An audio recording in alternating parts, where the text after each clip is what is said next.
calling me because they wanted a response to this bombastic spectacle of a press conference that had just been held. So I walk into the conference room and they're getting their mics and their lights all set up. And I can't remember if it was Mike Haskey or maybe Robin with a ledger snapped a picture as they were waiting. And so there's just a plain look on my face, like a look on any of y'all's faces right now. You know, I'm not mad, I'm not sad, I'm not fear. You know, it's just a look. But my eyes, I actually got a picture of this from the ledger and I have it on my desk at home. I remember exactly what I was thinking at that time. And I was thinking that this was going to be such a divisive, such a wasteful, long trek. And I was literally physically nauseous. And that it was going to the very root of things that our citizens care about, which is, are we good stewards of the taxpayers' money? And so in order to leverage a little bit more money, they were undercutting the very basic credibility of the city, and I knew it was going to be a tough time. But in the end, we were vindicated. It was thrown out, and now we're back on course, but that was a low point. So.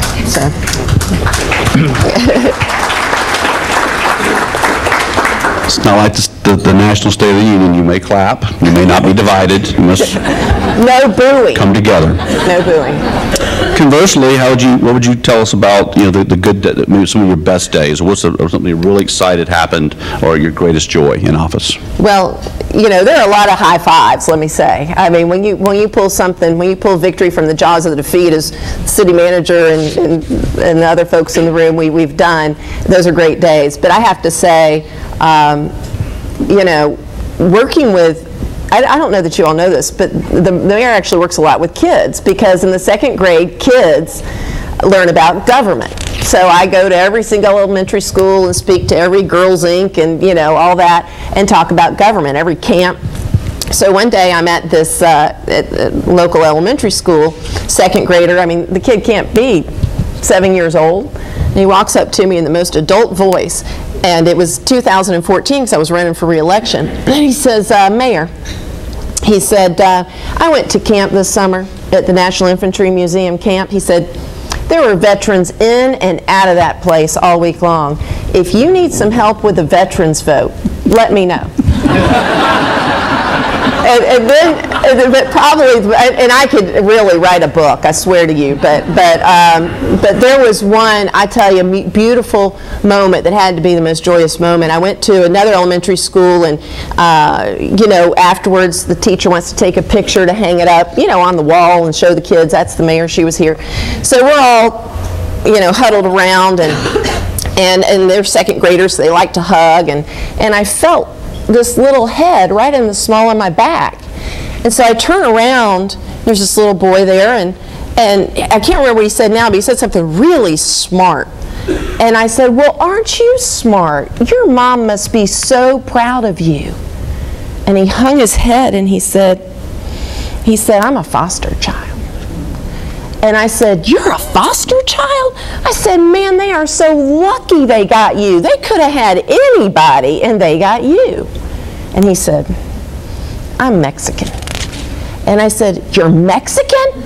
I said, did you know that Mexicans invented math? Of course, I was referring to the Mayan discovery of zero and all that. Didn't explain that to him, but I said, did you know that Mexicans invented math? And he said, no, I didn't know that. And I said, are you good at math? And he said, yeah, I'm good at math. And I said, see, it's genetic. And so Sarah Lim was with me. She was with my office, and she was taking pictures. And so afterwards she said, what did you say to that little boy? And I told her the story, and she said, man, you got to see this picture. She said, I took this picture of his face. So we get back to the office, and she calls me. She said, come in here and look at this. And there is this picture of this kid. It's hard to explain. In that moment, he realized, I'm going to be somebody, And so I tell people all the time, don't ever underestimate your ability to change a child's life in a split second. And I'd have to say that was absolutely the most joyous moment.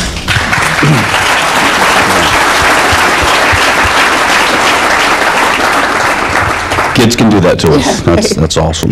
Let's get into something a little more probably mundane. The topic of budgets and the overall management of the city. That's a primary function as a city mayor, city council, city manager. You've got to provide for the resources needed to provide services. So, you know, since 2011, we've had stagnant recovery, recession, low revenues for the city, a sequester threat, drawdowns, Fort Benning, real fun headwinds. It's like, how did you go into dealing with those, and how do you think we've come through that?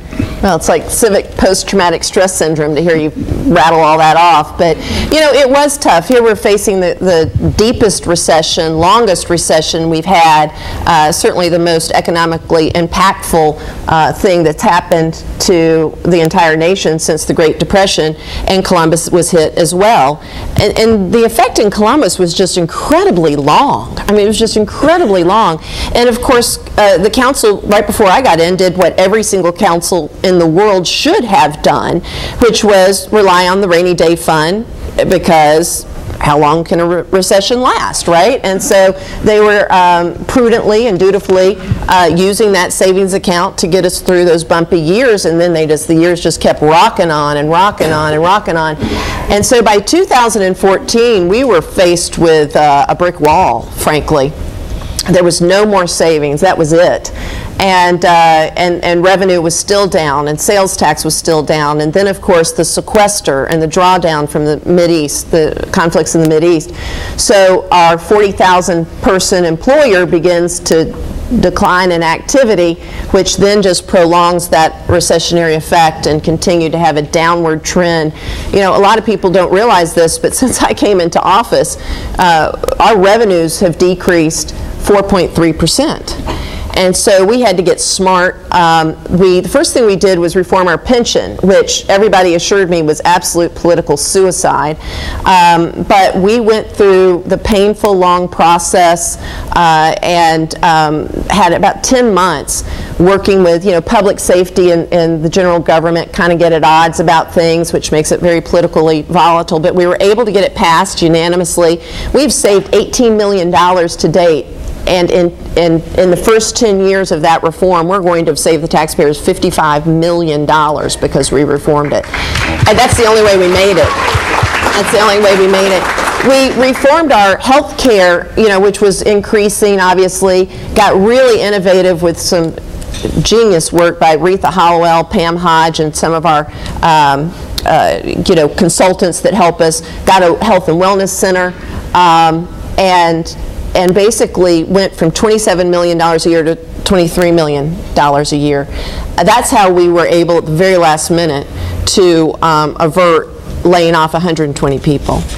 But one of the political difficulties, of course, was the very people who we were going to be laying off, you know, they didn't know exactly who it was, but they were the ones who fought us the hardest about increasing deductibles and increasing co-pays. But we went through those choppy waters, and I think that was maybe unanimous too.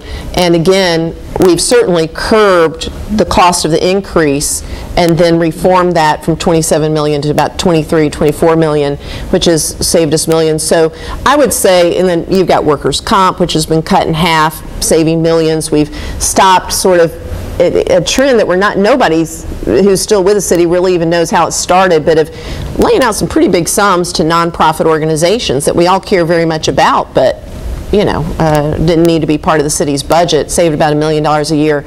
So the long and short of that, Brian, is that we've completely reformed our budget, so we're in a very good place to move forward and take opportunities in the future. But I think, and you and I have talked about this, and I know the Development Authority is very clued into this, but we've got to continue to diversify our economy because the, you know, federal ebb and flow of funding for our military bases is dependent on a lot of different things, and we can't have our community, you know, held hostage by that. We need to have other irons in the fire. So with those accomplishments or changes, reformations, Are you bullish on the future financially? Does the next mayor and council have a little bit of breathing room, or what are the challenges going forward? Yeah, I think there's a little bit of breathing room. You can see in some of the charts that are up, that we finally are seeing an uptick in our property tax digest, so that's a good trend. We're finally upticking in a sales tax. That looks good. And we are very lean. We are very efficient. We have proactive executive staff, as I said, and so they're going to keep that. I think maybe for the future, the tough political challenge will be not to revert to some of those, there's always people who want a little some, right? And so, and it's tough to say no because it's all just as valid as the request that came in before, and you want to do it, but not to revert to old habits of funding things that maybe we shouldn't have been funding, and keeping on this with the pension reform and so forth to continue reaping those benefits. So yeah, I think we are set. We are so ready to jump into this future. And it's time. Yeah. This last 6 years, time to move on. Moving to probably the most public issue or talked about issue, let's talk a little bit about public safety. Yeah. A lot of us are interested in crime and our city being the safest it can be. Social media, good, bad, or indifferent, talks about things, sometimes with the facts, sometimes without. But you see comments like crime is out of control, it's unsafe, don't go down this street. How would you describe what's currently happening in that arena versus what maybe the perception is? How do we thank our law enforcement, public safety officers who are out there every day? Give us a little contexture on that. Yeah, well, first I would say, and this is one of the most difficult things because there's a huge disconnect between the actual facts and the emotionalism we feel about this important issue. And so I tried to come up with an analogy. I think when we look at our crime stats every year, we need to look at them just like we do when we go to get our annual physical, right? And the doctor comes in and he says, man, you've lost 15 pounds, you stopped smoking, your blood sugar's way down, but man, your cholesterol is through the roof. You're going to have a stroke. We got to do something about this. Well, you don't go home and start smoking and eating Twinkies, right? I mean, you keep what you've done good and what you're making progress on, and then you start taking your medicine, your treatment, and so forth. We got to think the same way about crime. I mean, this is a very dynamic, multifaceted community. And so I want you all to look at the materials that you've been provided and take them home and be prepared to engage in conversations, because I cannot believe the number of community leaders that I see on Facebook or that just parrot these things that are just inaccurate. Our crime is down since we approved the OLOST in the 2008-2009 timeframe. Our crime is down 39%. So your investment has paid dividends. And overall crime is down, as I said, 39%. That is the lowest Part 1 crimes have been in this city since 1984. 1984. Our larcenies are at a 34-year low. Larcenies are at the lowest rate they have been in Columbus, Georgia since 1983. Auto thefts are at the lowest rate in 25 years. Burglaries are at the lowest rate in 15 years. Aggravated assault, the third lowest rate in 28 years. Murders was the highest rate we've had since 1980, since we started keeping the statistics in this particular way. So is crime out of control? No, murder this last year was out of control. But I will tell you, during my term, we've also had 2 years where the murder rate was 17, 2 years where it was 20 or 22. And so those weren't good years either. Nobody was calling me then saying, woohoo, great job.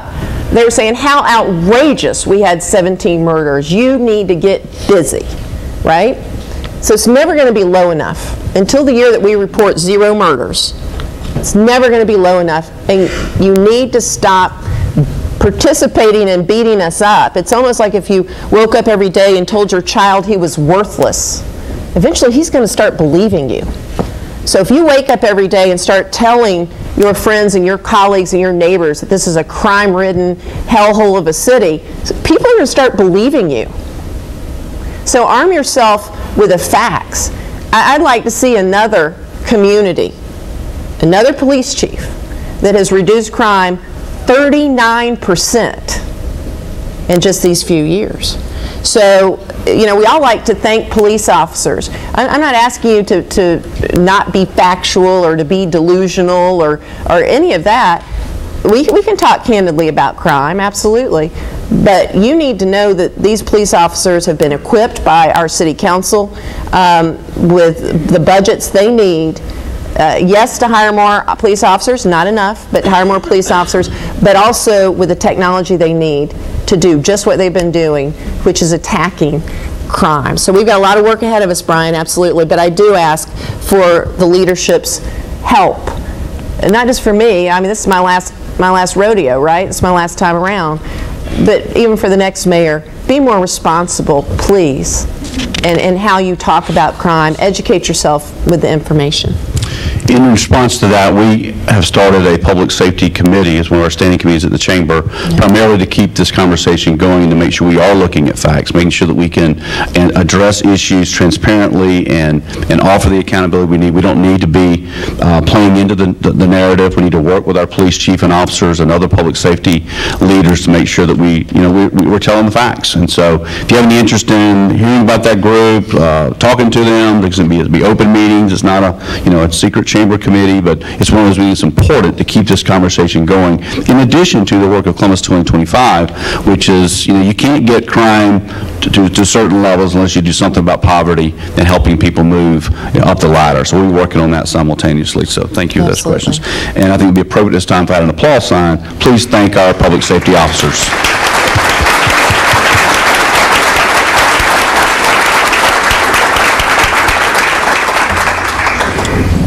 So let's sum that up with a couple more that I was going to just make sure of time, but we're better off today than 10 years ago in the area of public safety. Oh, absolutely. Again, that's not to say we don't still have troubles, but we have, 35 more police officers than we had before, and yes, we want to get 100 more, and we work on it every day, but you need to know that you have one of the best police departments in the United States of America, and I don't say that because I'm the cheerleader of the city. I say that because a dispassionate third-party group has determined and certified Columbus, Georgia for many years as a CALEA certified police department, meaning we ascribe to best practices. We only hire the best of the best. Yes, they go through psychological testing. They go through extensive background checks. We check their social media. So we don't just hire anybody. We hire the best of the best. I mean, the police, the chief could go out today, and hire 70 more police officers and have us at 100 if that's what you want. But we're not going to get just anybody with, give them a badge and a gun, okay? You're going to get the quality police officer that you expect. And so they're very selective, and the ones that we've had have been wonderful. I think, I just said this, Brian, a lot of times people say, I've lived in Columbus all my life, crime's never been this bad. And I hate to bring up bad things, I truly do. But don't forget, I mean, we had the stocking strangler. We had at one point a serial kidnapper who kidnapped and beat a child to death. Imagine if social media had been around at that time. Police officers would not have been able to do their jobs because it would have been such a drain on their time having to deal with all of that. So it's a new day. You're hearing about things much more, but don't ever tell yourself that there's never been bad crime. We're like any urban, dense community. There are going to be people who do bad things, and that's why we have ourselves an awesome police department. But yes, it's much better, and we're on a positive track. We have one of the best and largest and professional organizations probably in the country, and these folks are engaged, they care about this place, and so we went to them and said, what's on your mind, what's some thoughts you have? And they had a couple of questions they wanted to get your opinion on. For instance, how do you think Columbus 2025 will affect the city of Columbus? I have to say, I think that is one of the most important endeavors we have going on right now. And not everybody appreciates, I know you had the annual meeting for Columbus 2025, so hopefully everybody's up to date on the progress they made, so I won't belabor that. But this is basically where the Development Authority and what people think traditionally of what Development Authority should be doing is meeting the reforming of our poverty situation in our community, because Brian at the Chamber or other business leaders and Development Authority leaders have recognized that we can't deliver the workforce we need to be a competitive community if we have a 20% poverty rate. You just can't, because it affects how the kids do in school, it affects the crime rate, it affects the quality of the workforce. And so, you know, we can bang on the superintendent all day and tell him to get better curriculum and better teachers and all this, but if we haven't done something about poverty, if we haven't done something about blight in neighborhoods, then we're not giving him the resources he needs to mold our great new leaders and our great new workforce citizens. So Columbus 2025 doesn't talk a lot about that aspect. Maybe they don't flesh it out quite like that. They're very data driven. But that, I think, is so revolutionary. You, Brian, are to be commended. The folks that are leading that, Billy, Audrey, and Jimmy Yancey, need to be commended for their leadership, because it's going to fundamentally change things in this community, and it's looking at that next diversifying, you know, creative culture in a way. It's looking at things like our film industry that CSU is so involved in, getting involved in the Film Academy. We've had some great meetings recently about great things that are probably going to be happening there. Entering into the robotics industry, partnering with Fort Benning and Fort Benning Tech Park, and again CSU. And so, you know, what you all have done with the Chief Entrepreneurial Officer, the next Google is going to be invented here, right? Because we're tilling the field for that possibility. And that's where communities want to be for a great future. Did you hear that, Frank? Google. We've mentioned throughout this first few minutes about social media in a couple of different ways. How has that helped or hurt the ability to lead a public entity, a city government? Yes, is that an answer? It's helped and it's hurt. I mean, you know, social media is such a good thing, obviously, and it helps with transparency. As I was saying before, people feel, I think, directly connected to the city government, certainly to the mayor and to other elected officials through social media. But with that transparency comes more vulnerability, right? And so you become vulnerable to more criticism, and sometimes, frankly, it's too much information. But that's okay. We have to get used to digesting this information. A lot of consternation with the crime stats, frankly, and with our budget information. We'll have people come to City Council on the public agenda just raising Cain because they got hold of something I put on the website. I'm sure the counselors are going, can she just not? But they, you know, they've got it on the website, and they don't understand the difference between municipal accounting and you know, regular business accounting. So they're all mad that we're, quote, hiding money, and they just don't understand that we don't sell bridges once we build them, right? We don't auction off our roads or our parks. We're not a business in that sense. So I would say it has helped us, but we're still in the throes of our citizens digesting all of that information for it to be productive. Yeah, I told some young Leadership Columbus students yesterday that, you know, the difficult for me at my age, and I'm pretty engaged and in tune, it's hard to get the facts.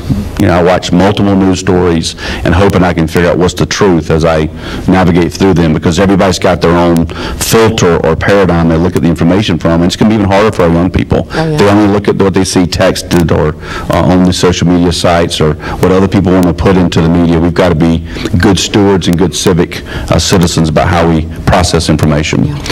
This is interesting for my young professionals. They're a smart group. Looking at the issue of using prison labor, and I guess even in the context of judicial reform, but what's going to happen to our city if some future decision is made about you can't do that? Well, you know, let me just say, first of all, I'm not sure everybody appreciates that we have the largest work camp in the state of Georgia. And I also don't know if everybody appreciates what a volatile civic issue that is. There is a large segment of this community that finds that reprehensible, offensive, right? And then there's a large segment of our community that's just the way it's always been. So, you know, I mean, they're prisoners. They get out and see some sunshine, do some work, you know. So you have this huge dichotomy. So there's always the opportunity that a court may get involved, or certainly politics may get involved. I will tell you that just a few years ago, I think it was maybe 2 years ago, there was some real talk about doing away with work camps. You need to understand that our work camp yields about $17 million in value to this city. So right now your garbage fee is $17 a month. That's because the labor is largely free. If the work camps were to go away, you need to start thinking in the range of $32, $35 a month, okay? And that's just sort of the beginning. So one of the things that I think we've been doing with the budget is getting it in a place to where we are so efficient that if we get thrown a curveball, we can hopefully have a little bit more in the rainy day fund to transition us to this new era. But I think going forward for future elected officials, I would say that's something you need to start planning on now, is how you're going to replace 600 work camp workers if the time comes.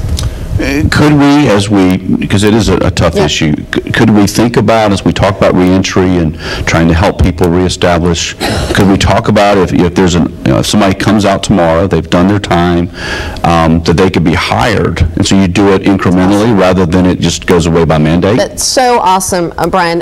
Yes, we actually do some of those things through a committee that was set up, Mayor Pro Tem's on it, City Manager, I believe somebody from our legal department is on it, but we do have people that transition out of prison, and we've gotten rid of ban the box, and I mean we've gotten ban the box where we don't require people to check that they have felony records until such time as they become perhaps on the short list. Obviously we do a background check, but we have an opportunity where people say, yes, look, I've been in prison, but I've been the one operating your backhoe at the landfill. I've been doing it for 3 years. How about hiring me to do it now? And we do look at those people and we do hire those people, but we need to start doing it in a much more methodical, much more regular way. Just like you said, we have to deal with the issue of recidivism, people returning to prison, and this would be an awesome way to come up with a new program and policy to use those people exiting prison and put them into those positions they've been doing anyway. On that note, we're going to be partnering with a group out of Atlanta in the next few weeks. You'll be hearing about something called Hiring Well, Doing Good.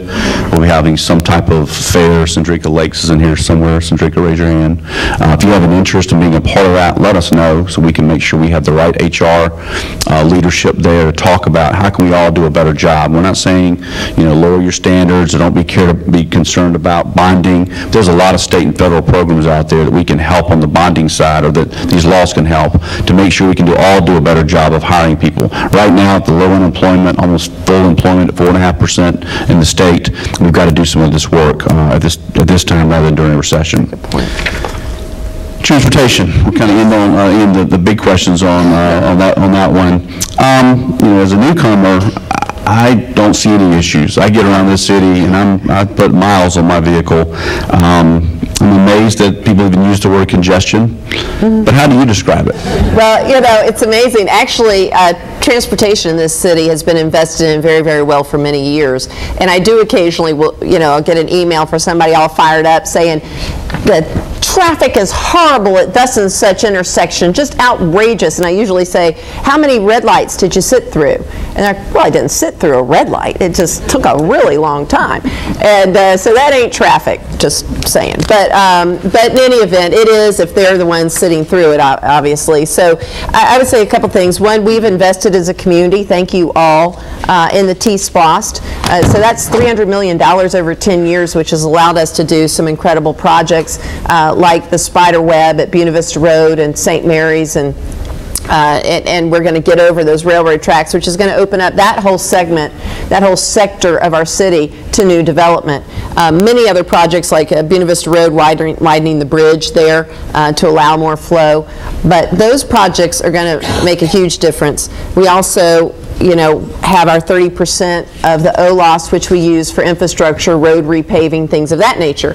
So the meat and potatoes of expansion and paving, we really do well. I know all you are saying, well, I got a pothole down the street for me, and you need to call 311 and we'll come get that. But yes, we do the meat and potatoes well. We're well funded for that. But when you start looking at these other things like high-speed passenger rail, really working on our transit, because millennials don't care to own cars. And certainly these Gen Z kids don't intend to own cars. And so how's this city going to accommodate them? Zip cars, public transportation, using Uber creatively, having walking, biking trails. If you're of a certain age, you think these walking, biking trails are silly because they're just for people in spandex riding bikes, right? That's actually laying an infrastructure for people who never intend to own a car. I know that blows your mind, but trust me, they're out there, and they're actually the very type of people we're trying to lure to Columbus, because it's that next generation that that employers want to see coming here.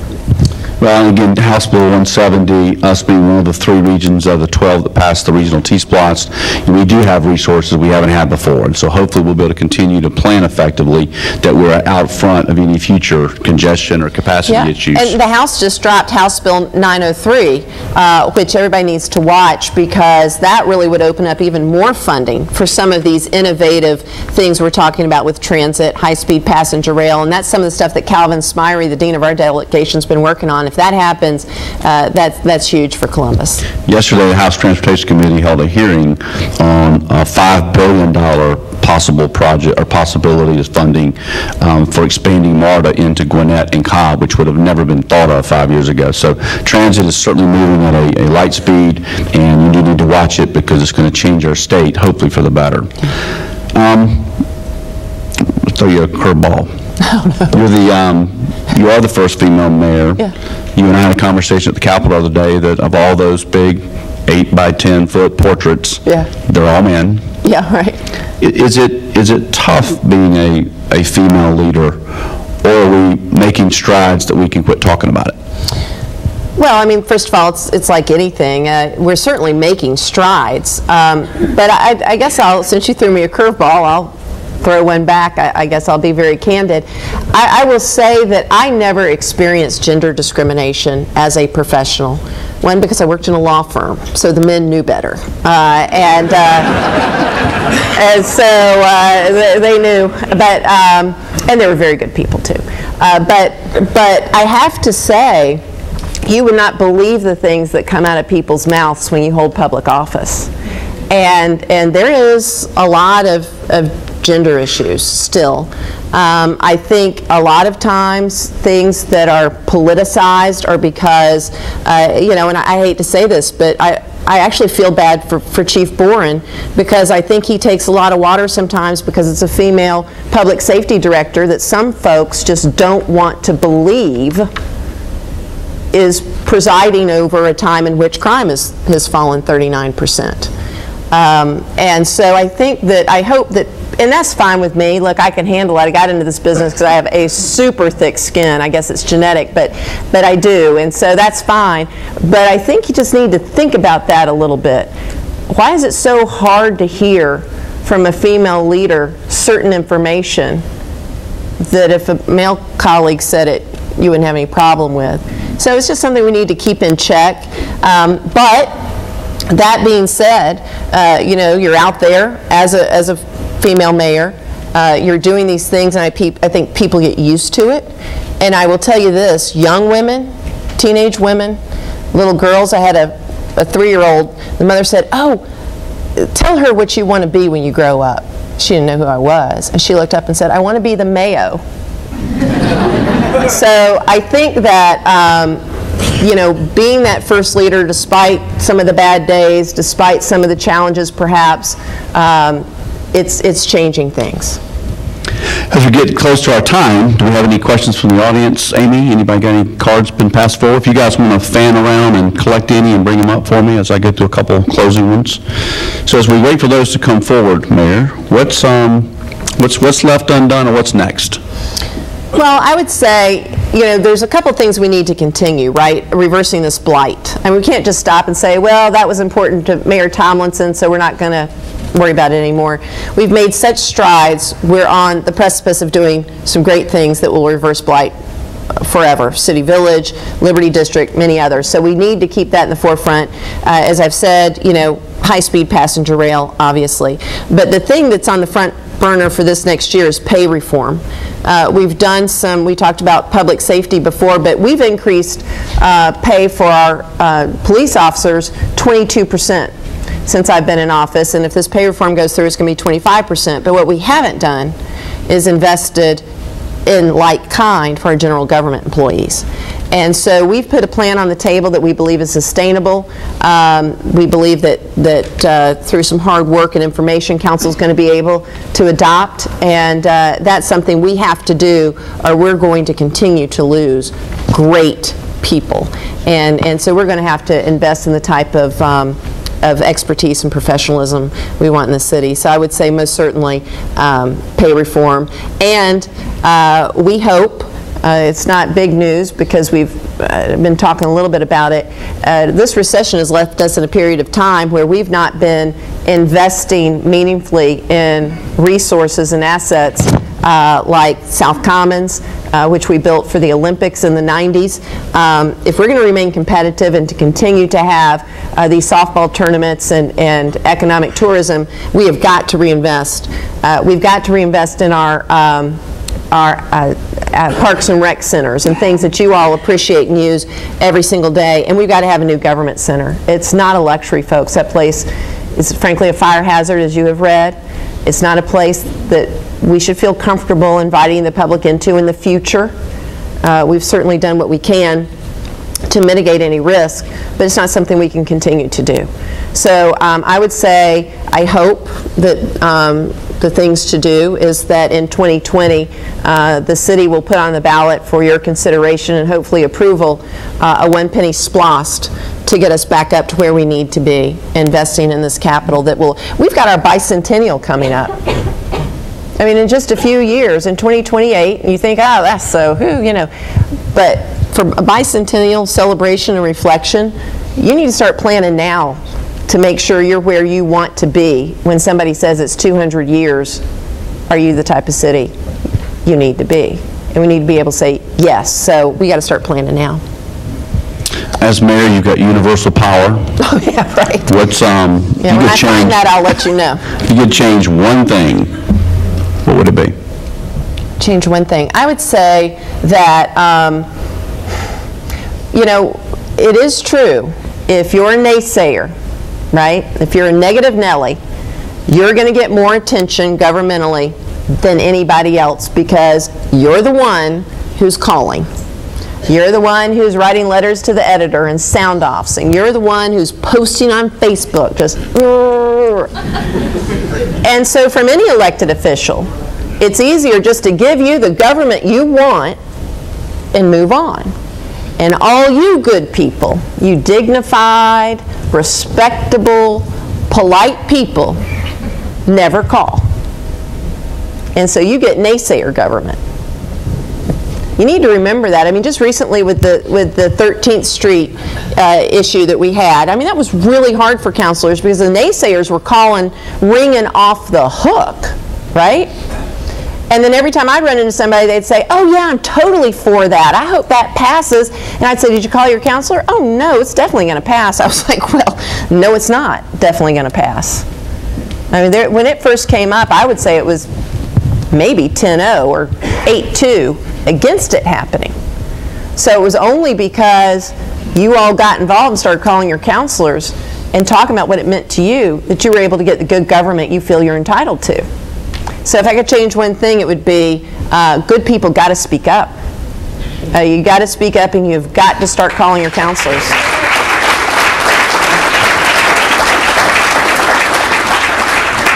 For those of you that fill these out, thank you. We're going to cover as quickly as we can, so quick answers.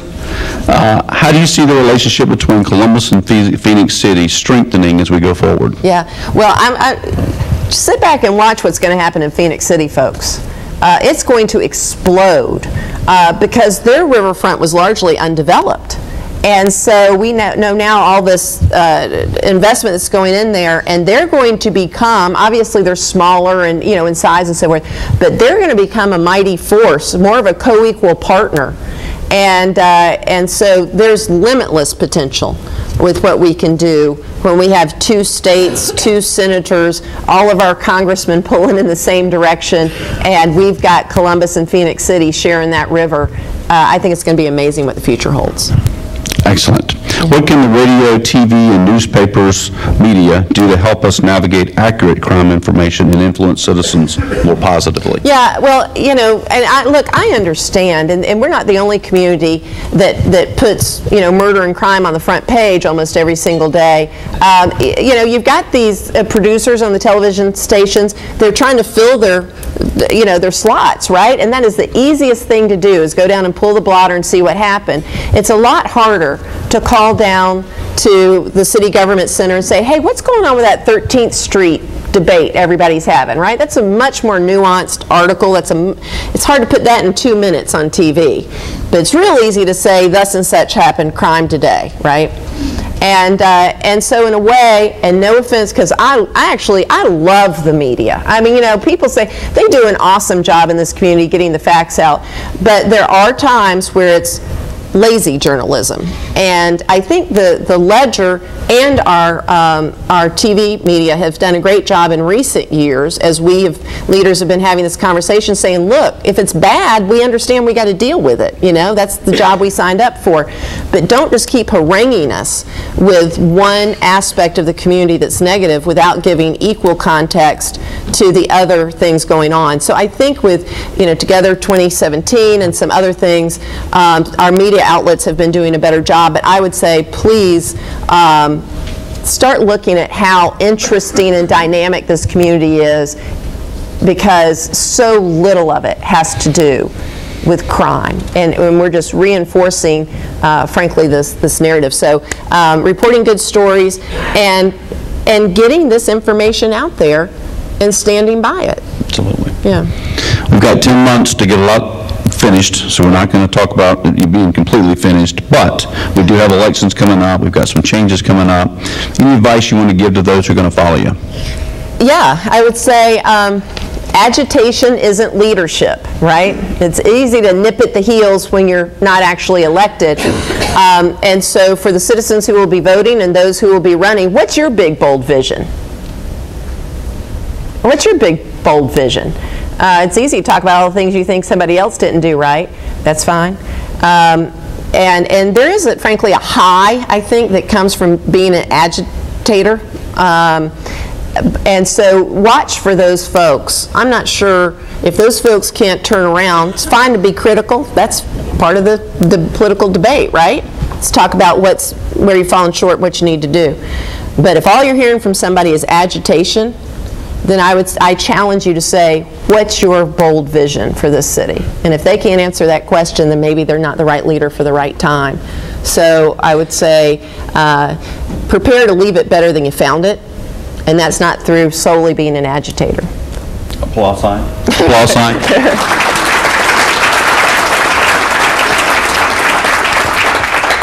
I'm still new, but I'm here because what I think is a very full toolbox. Yeah. And we've got even more potential to do double what we've done in the last 20 years. But how would you say we are going into 2018 and 19? Well, I mean, I'd say, first of all, you know, the state of our city is incredibly strong, right? That's what this event is about. It is amazing where we are, and Brian, you're so right. Our partners have been waiting for this moment. There was a time in which we needed to retool to meet this future, this creative economy, you know, this technology economy, this minority-majority community we now have. We needed to retool to appreciate the awesomeness of what we have, and we're there now. we've done that hard work, thanks to you at the Chamber, but a lot of folks in this room who helped retool their organizations to be ready to help us.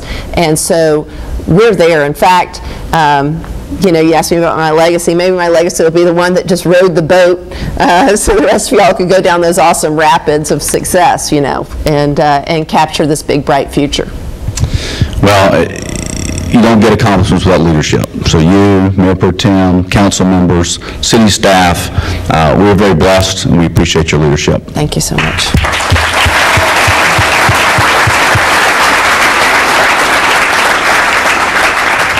If you weren't there last night and you want to get an example of how strong things are, go visit the 4 young ladies that spoke last night at the Boys and Girls Club dinner. If you want to be inspired, you want to feel good about the future, those young people gave a speech like I've never seen before. No disrespect for Mayor, they could have followed you. These young ladies were awesome, so I do see the best in what we have to go forward. And if you need examples, go look for it in those types of settings. I'd fail miserably if we didn't mention that we're in the middle of the 100th anniversary celebration for Fort Benning. Next Saturday, the 24th, 9 to 3, at the National Infantry Museum, we are having the party of all parties. And I say we, it's a community. Families, bring anybody you can. We're going to celebrate all that our men and women have done for the last 100 years, what they will do protecting us going forward, what they do in our community every day and leading our Sunday school classes, coaching our ball teams. The NIM, 9 to 3, February 24th, Saturday. Please be there and have fun. Thanks for being here today. It's been an awesome experience. Thank you for taking a risk. Thank you. You bet. Thank you. And come back and see us next time. We're adjourned.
Good evening.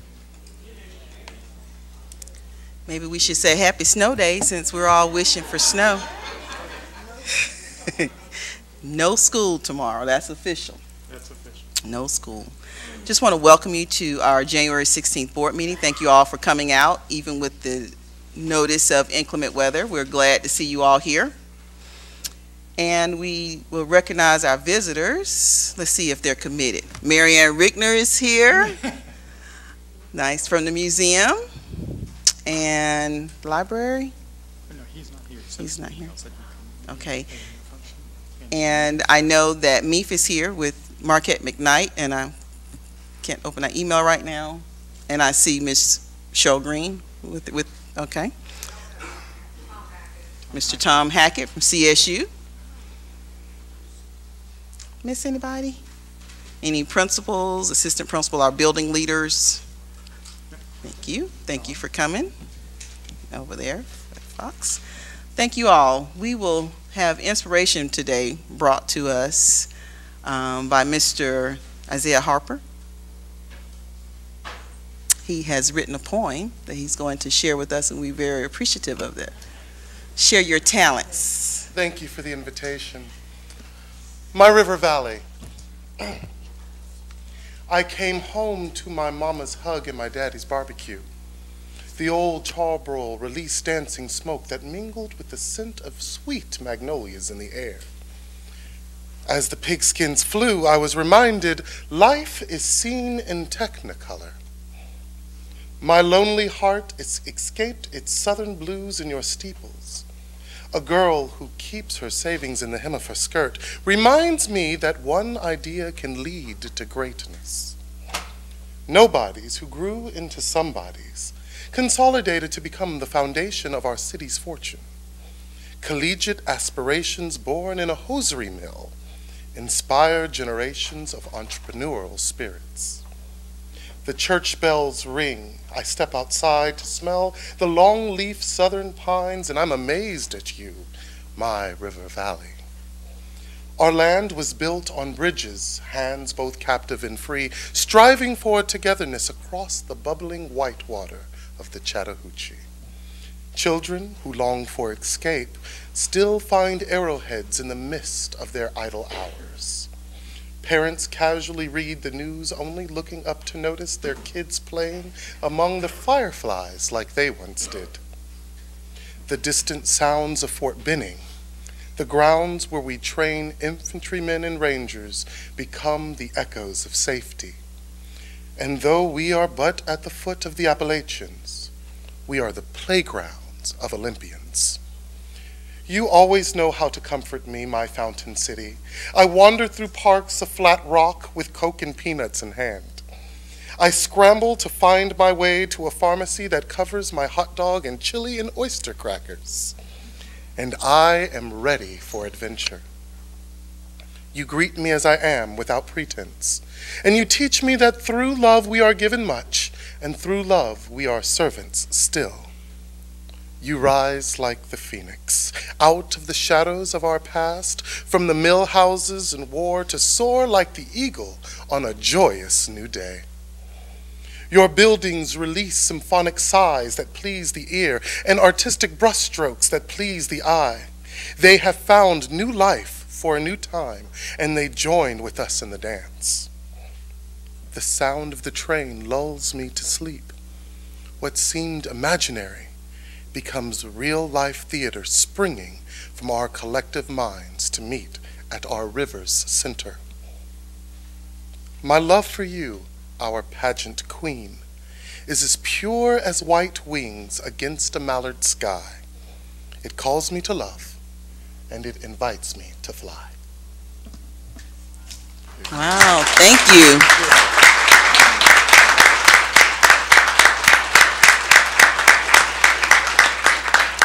Ms. Green. Very nice, very well done. That's original work. That's his original work. And Ms. Green, next time he comes, hopefully he'd come also with a song. All right. We will have our Pledge of Allegiance and character word. This is Can you